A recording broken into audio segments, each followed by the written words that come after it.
खबरें खटाखट अंदाज में। बिहार के मुख्यमंत्री नीतीश कुमार आज फिर बाढ़ग्रस्त इलाकों का करेंगे दौरा। तय कार्यक्रम के मुताबिक मुख्यमंत्री नीतीश कुमार सीमांचल के कटिहार और पूर्णिया जाएंगे, जहां वो बाढ़ प्रभावित इलाकों का जायजा लेंगे और बाढ़ पीड़ितों के लिए किए गए इंतजामों का निरीक्षण भी करेंगे।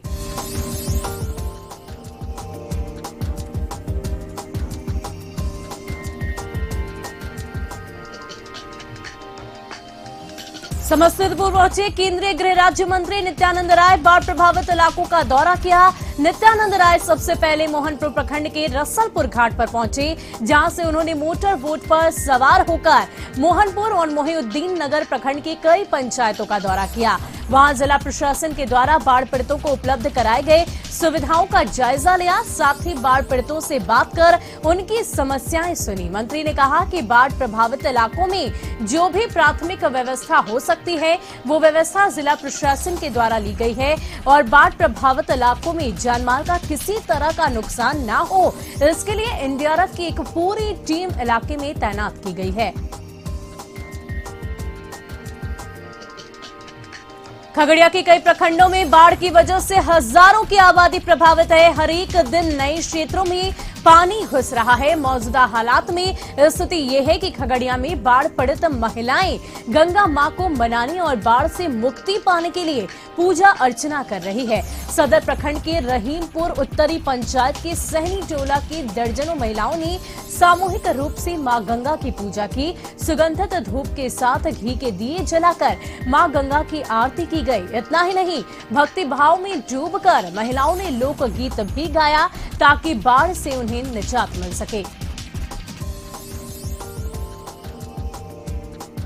कटिहार के आधा दर्जन से ज्यादा प्रखंड बाढ़ की चपेट में। सर्वाधिक प्रभावित इलाका बरारी प्रखंड का है, जिसके कई पंचायत के ग्रामीण बाढ़ की विभीषिका को झेलने को विवश हैं। सूबे के मुखिया का भी संभावित दौरा बरारी में होने वाला है। ग्रामीण इलाके के लोग ऊंचे स्थान पर शरण लेने को विवश हैं। हालांकि जिला प्रशासन भक्ति तरफ से सूखा राशन, पॉलिथीन, शुद्ध पेयजल, दवाई लोगों के लिए उपलब्ध कराई जा रही है, लेकिन कुछ लोग ऐसे हैं जो इन सुविधाओं से मरहूम हैं। मुंगेर में बाढ़ प्रभावितों को बीच सूखा राशन बांटने के लिए 3000 पैकेट तैयार किए गए हैं। राशन का पैकेट वार्ड दियार, बरियारपुर और खड़गपुर के बाढ़ प्रभावित के बीच बांटा जाएगा। मुंगेर में 33 पंचायतों के लगभग 1,75,000 लोग बाढ़ से प्रभावित हैं। बाढ़ की त्रासदी को देखते हुए 20,000 पैकेट सूखा राशन बांटने का लक्ष्य रखा गया है। दरअसल मुंगेर में दिन प्रतिदिन बाढ़ की स्थिति भयावह होती जा रही है, जिससे बाढ़ प्रभावित लोगों को काफी कठिनाइयों का सामना करना पड़ रहा है। बाढ़ प्रभावित लोगों की स्थिति को देखते हुए जिला प्रशासन ने 3000 सूखा राशन का पैकेट तैयार करवाया है। पैकेट में 2.5 किलो चूड़ा, 1 किलो चना, 1 किलो चीनी, हैलोजन की गोली, मोमबत्ती, दिया सलाई इत्यादि है।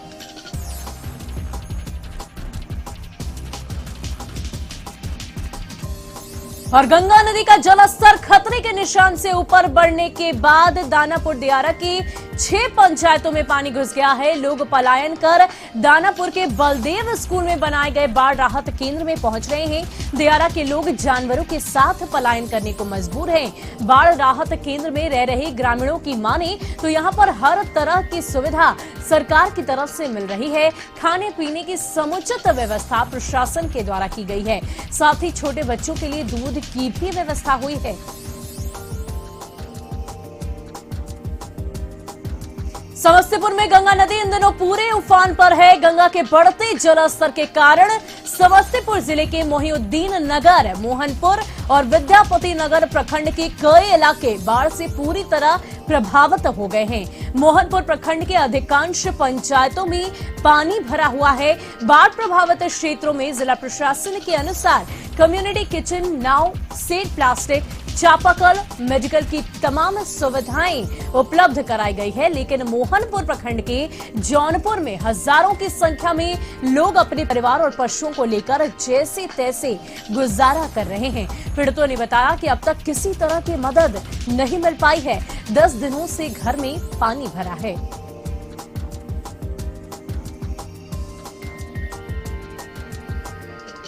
भागलपुर में भी बाढ़ से काफी ज्यादा नुकसान हुआ है। सांसद के गोद दिए गांव इस्माइलपुर की स्थिति ये है कि पूरी तरह से फसलें बर्बाद हो चुकी है। इस्माइलपुर रिंग रोड ध्वस्त हो चुका है। थाना, अस्पताल, प्रखंड कार्यालय के अंदर पानी भर गया है। घर में अब सूखा राशन खत्म हो गया। सामुदायिक किचन भी बंद हो गया। इलाके में बिजली तक की व्यवस्था नहीं है और न ही पेयजल और शौचालय का इंतजाम है। सीएम नीतीश कुमार ने 17 अगस्त को यहां पर हवाई सर्वेक्षण भी किया था।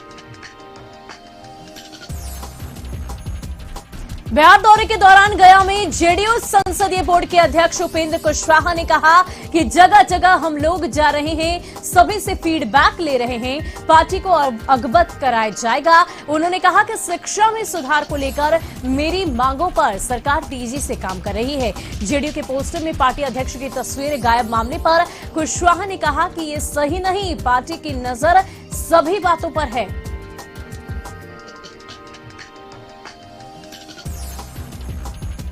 बिहार शरीफ के साठोपुर गांव के देवी स्थान मंदिर में 24 घंटे का अखंड कीर्तन हुआ, जिसके बाद गांव की लगभग 250 महिलाओं के साथ साठोपुर गांव में कलश शोभा यात्रा निकाली गई। बिहार में पंचायत चुनाव का बिगुल फूंका जा चुका है। मंगलवार को कैबिनेट की बैठक में इसका ऐलान किया गया। कैबिनेट की बैठक में कुल 17 एजेंडों पर मुहर लगाई गई, जिसमें पंचायत चुनाव भी शामिल है। बिहार में त्रिस्तरीय पंचायत चुनाव को लेकर अधिसूचना 24 अगस्त को जारी होगी। पहला चरण ठीक 1 महीने बाद यानी कि 24 सितंबर को होगा। 12 दिसंबर को आखिरी चरण का चुनाव होगा। वहीं 29 सितंबर को दूसरे चरण का चुनाव कराया जाएगा, जबकि अक्टूबर महीने में तीसरे, चौथे और 5वें चरण के लिए चुनाव होंगे। इस महीने में 8, 20, 24 तारीख को चुनाव कराए जाएंगे। वहीं नवंबर महीने में 6ठे, 7वें, 8वें और 9वें चरण के चुनाव होंगे। इस महीने में 3, 15, 24, 29 तारीख को चुनाव कराए जाएंगे। दिसंबर महीने में आखिरी 2 चरणों के चुनाव होंगे, यानी कि 8 और 12 दिसंबर को पंचायत चुनाव कराए जाएंगे। कोरोना की वजह से इस बार चुनाव में देरी हो रही है, लेकिन बिगुल बजने से प्रतिनिधियों में उत्साह है। ग्राम पंचायत, ग्राम कचहरी और जिला परिषद के लिए चुनाव होने हैं, जिसको लेकर राज्य निर्वाचन आयोग ने पुख्ता बंदोबस्त की है। इसके अलावा कैबिनेट की बैठक में राज्यकर्मी के डीए में बढ़ोतरी पर मुहर लगाई गई है। नेपाल के राष्ट्रपति महामहिम रामवरण यादव मधुबनी के पिपरौन बॉर्डर पहुंचे, जहां भारतीय सीमा में एसएसबी और बिहार पुलिस ने भव्य स्वागत किया। बताया जा रहा है कि उन्हें दरभंगा से विशेष विमान से दिल्ली जाना है। राष्ट्रपति की सुरक्षा को लेकर भारतीय क्षेत्र में एसएसबी व पुलिस के जवान मुस्तैद दिखे। साहिबगंज में बाढ़ के हालात को देखते हुए सीएम हेमंत सोरेन आज बाढ़ प्रभावित क्षेत्रों का दौरा करने वाले हैं। बता दें कि साहिबगंज सदर शहर, उधवा, राजमहल, मडरो और बरहरवा प्रखंड बाढ़ से प्रभावित है। शहरी क्षेत्रों में बाढ़ का कहर जारी है।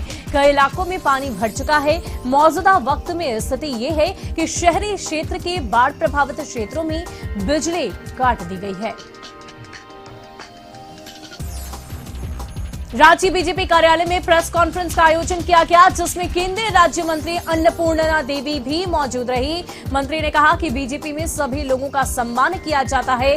केंद्रीय कैबिनेट में 11 महिलाएं मंत्री हैं। उन्होंने कहा कि हमारा जो मूल मंत्र है, सबको साथ लेकर चलेंगे। प्रयास ये रहेगा कि केंद्र की जो योजनाएं हैं उसे राज्य तक कैसे पहुंचाया जाए। राष्ट्रीय शिक्षा नीति को जमीन पर उतारने का प्रयास किया जा रहा है, जिसमें राज्यों से सुझाव भी लिए जा रहे हैं।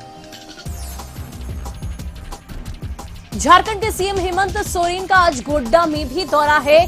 सुंदर पहाड़ी के टेशो बौथान में सीएम का कार्यक्रम है, जहां वो योजनाओं का शिलान्यास करेंगे। उद्घाटन के साथ नियुक्ति पत्र का भी वितरण किया जाएगा।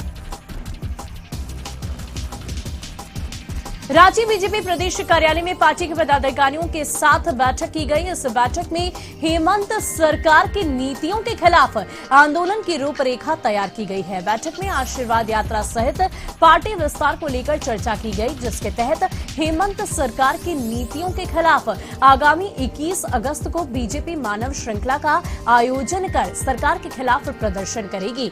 वहीं बैठक के बाद पत्रकारों से मुखातब होते हुए प्रदेश के महामंत्री प्रदीप वर्मा ने कहा कि झारखंड में हेमंत सरकार हर क्षेत्र में विफल नजर आ रही है। आपराधिक घटनाएं चरम पर है, बेरोजगारी बढ़ी हुई है। झूठे वादे, झूठे आश्वासन के साथ सत्ता हासिल करने वाली सरकार के खिलाफ अब भारतीय जनता पार्टी सड़क पर उतरने को तैयार है।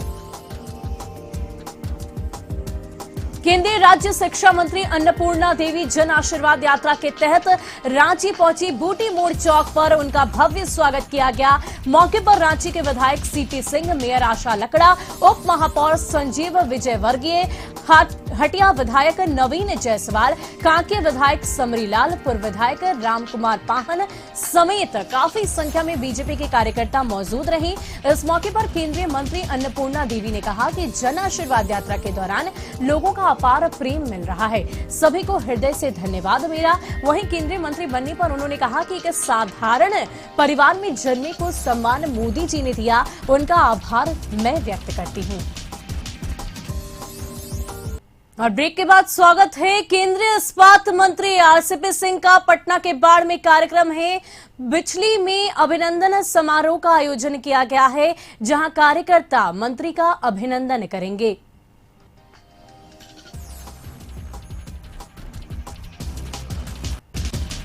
पंडित राजकुमार शुक्ल स्मृति संस्थान के 4 सदस्यीय प्रतिनिधि मंडल ने लोजपा नेता के नेतृत्व में राज्यपाल से मुलाकात की। चंपारण सत्याग्रह के प्रणेता पंडित राजकुमार शुक्ल जी को लेकर भारत रत्न देने की मांग की है।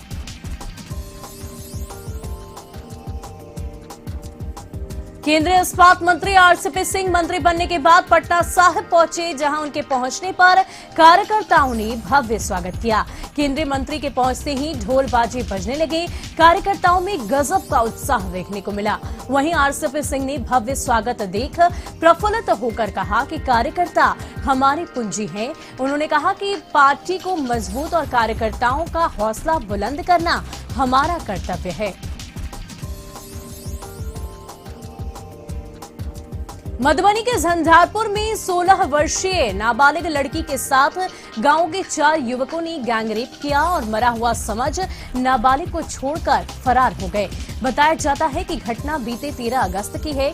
जानकारी के मुताबिक सभी 4 आरोपी 21 से 26 वर्ष के हैं। दुष्कर्म पीड़िता परिवार के मुताबिक रात में शौच के लिए बाहर गई। नाबालिग को गांव के ही 4 युवकों ने पकड़ लिया और उसे नशे के इंजेक्शन देकर बारी बारी से दुष्कर्म भी किया। बाद में उसे मरा समझकर एक रूम में फेंक दिया। सुबह बेहोशी की हालत में परिजनों ने उसका शव देखा और उसे फौरन हॉस्पिटल में भर्ती कराया गया, जिसके बाद लड़की ने होश आने पर घटना की पूरी जानकारी परिजनों को दी। परिजनों ने थाने में आवेदन देकर गांव के 25 वर्षीय सुनील कुमार भंडारी, 25 वर्षीय सुशील भंडारी, 21 वर्षीय सुरेंद्र कुमार भंडारी और 26 वर्षीय प्रदीप कुमार को नामजद करते हुए गैंगरेप की प्राथमिकी दर्ज कराई है। पुलिस ने लड़की का मेडिकल कराकर कोर्ट में 164 का बयान दर्ज किया है। एसएचओ सह प्रशिक्षु डीएसपी नेहा कुमारी खुद मामले की छानबीन में जुट गई है।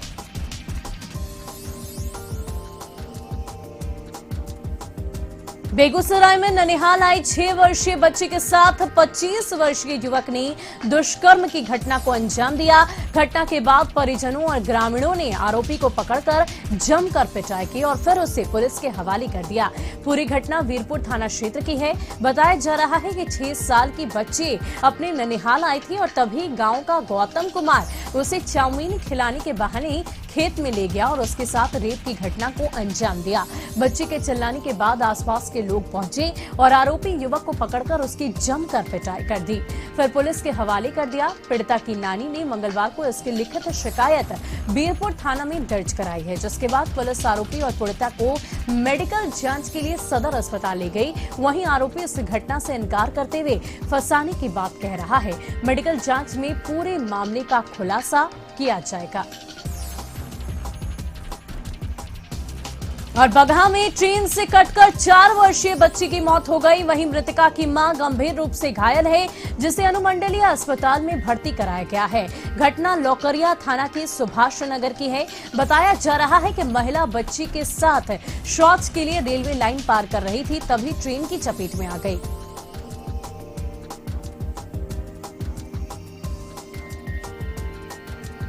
सीतामढ़ी में सूरसंड थाना क्षेत्र के कुम्मा गांव में 1 साल के बच्चे की हत्या किसने की, अब तक नहीं पता चल पाया है। बताते चले कि परिहार थाना क्षेत्र के परवाहा गांव निवासी मोहम्मद इफ्तिखार बीते कुछ दिनों से सूरसंड थाना क्षेत्र के कुम्मा गांव में अपने ससुराल में रह रहा था। अचानक बीते बुधवार को अहले सुबह उसका 1 साल का बेटा सुल्तान घर से गायब हो गया। घर वाले चारों तरफ ढूंढने लगे। काफी मशक्कत के बाद उस बच्चे की लाश खेत में मिली। स्थानीय लोगों ने इस बात की सूचना सूरसंड थाने को दे दी थी। पूर्णिया में खजांची हाट थाना क्षेत्र के कोर्ट स्टेशन के समीप पैसों की लेन देन को लेकर अपराधियों ने प्राइवेट ऑफिस में घुसकर युवक को गोली मार दी। घायल युवक की पहचान भागलपुर मीरजान हाट निवासी उमेश सिंह के पुत्र अभिनव कुमार के रूप में हुई है। घायल ने बताया कि आर्या गो कैब ऑफिस में टैक्सी बुकिंग का काम कर रहा था। शाम के 7 बजे सन्नी झा सहित एक युवक ऑफिस पहुंचा और पूछा कि सोनू कौन है।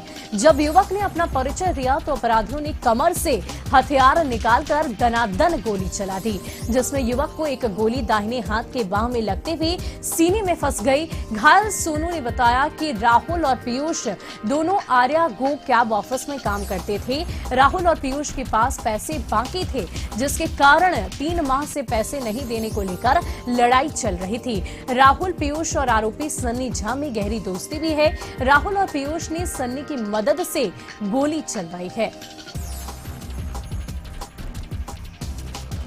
नालंदा के थरहरे थाना इलाके में हुई बेटी की हत्या को लेकर बक्सर में लोगों ने कैंडल मार्च निकाला, जिसमें काफी संख्या में लोग शामिल हुए। कैंडल मार्च में शामिल लोगों ने कहा कि पुलिस प्रशासन की लापरवाही के कारण हत्या आरोपी खुलेआम घूम रहे हैं, लिहाजा जल्द से जल्द आरोपियों को गिरफ्तार किया जाए।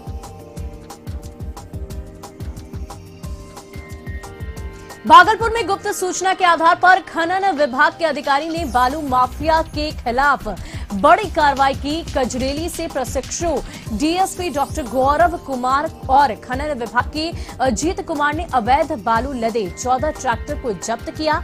बताया जा रहा है कि छापेमारी की खबर लगते ही बाकी के ट्रैक्टर चालक गाड़ी लेकर फरार हो गए।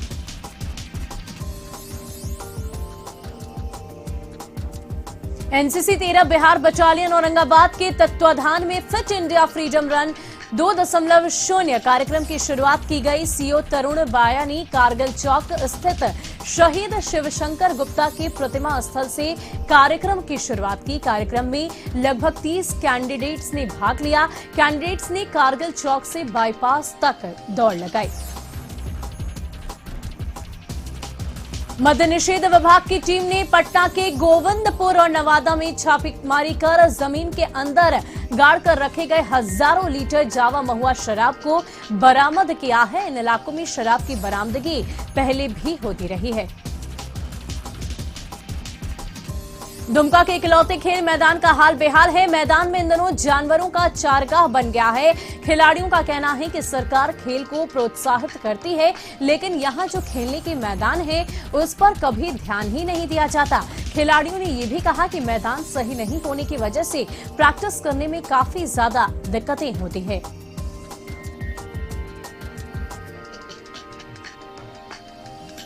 गढ़वा जिले के कोल्ड स्टोरेज के शिलान्यास को लेकर जमकर राजनीति हो रही है।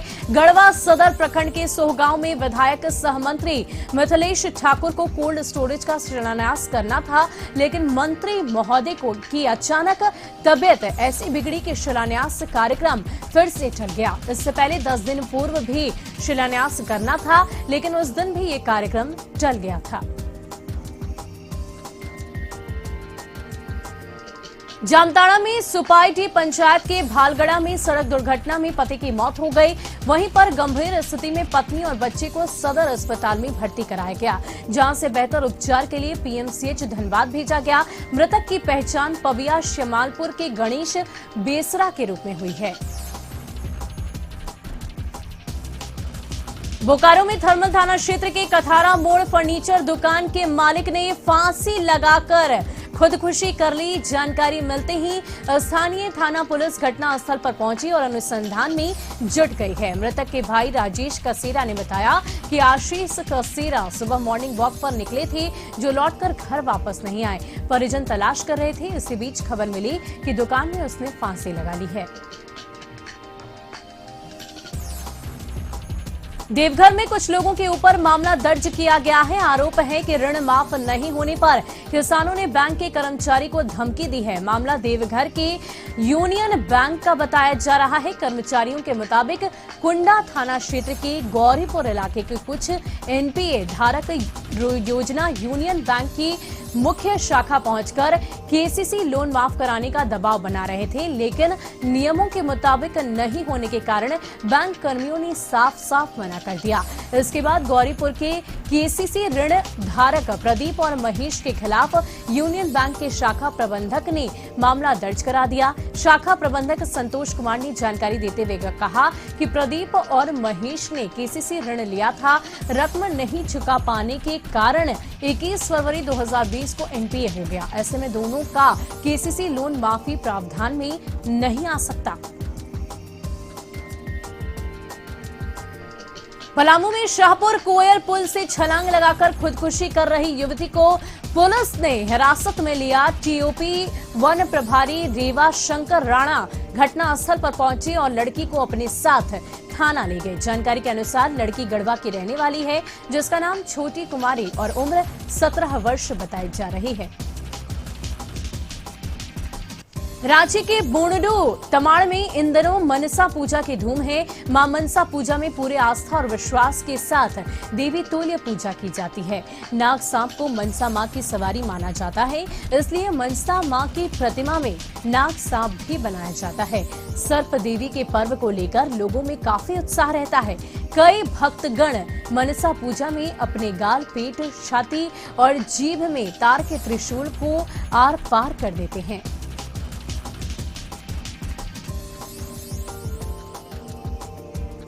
तो खबरें खटाखट अंदाज में बस इतना ही। मुझे दीजिए इजाजत। नमस्कार।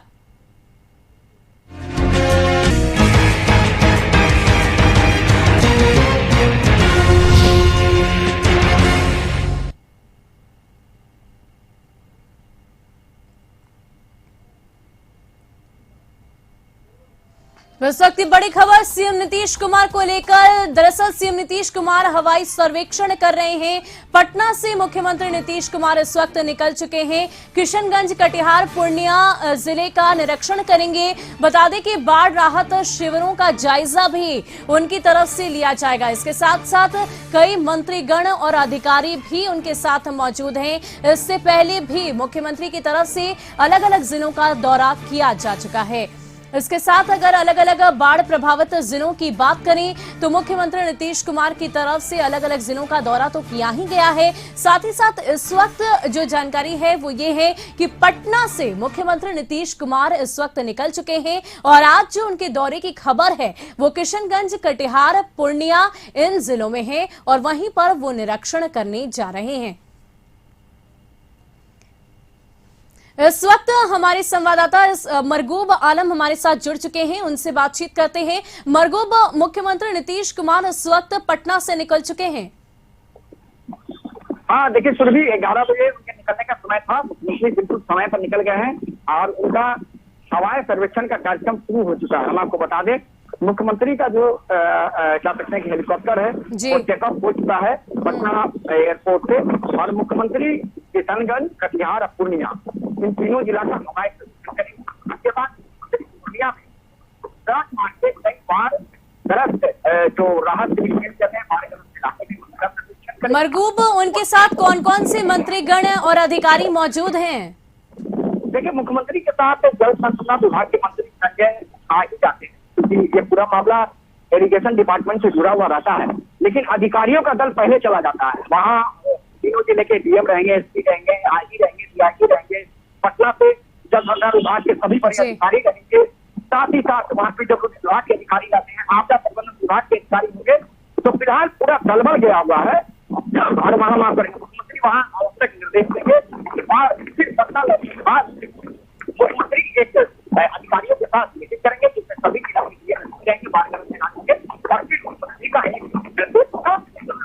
मरगू, बहुत बहुत शुक्रिया हमारे साथ जुड़ने के लिए। तो मुख्यमंत्री नीतीश कुमार इस वक्त पटना से निकल चुके हैं। हवाई सर्वेक्षण उनकी तरफ से किया जाएगा, अलग अलग जिलों का जायजा लेंगे। किशनगंज, कटिहार, पूर्णिया, इन जिलों का निरीक्षण उनकी तरफ से किया जाएगा। इससे पहले की बात करें तो मुख्यमंत्री नीतीश कुमार की तरफ से अगर कल की बात की जाए तो खगड़िया, इसके अलावा भागलपुर के नौगछिया में उन्होंने निरीक्षण किया, जायजा लिया। कम्युनिटी किचन के अलावा राहत शिविरों में महिलाओं के बीच उन्होंने साड़ी भी वितरण करवाई थी। अब ऐसे में आज एक बार फिर से मुख्यमंत्री नीतीश कुमार हवाई सर्वेक्षण के लिए पटना से इस वक्त निकल चुके हैं।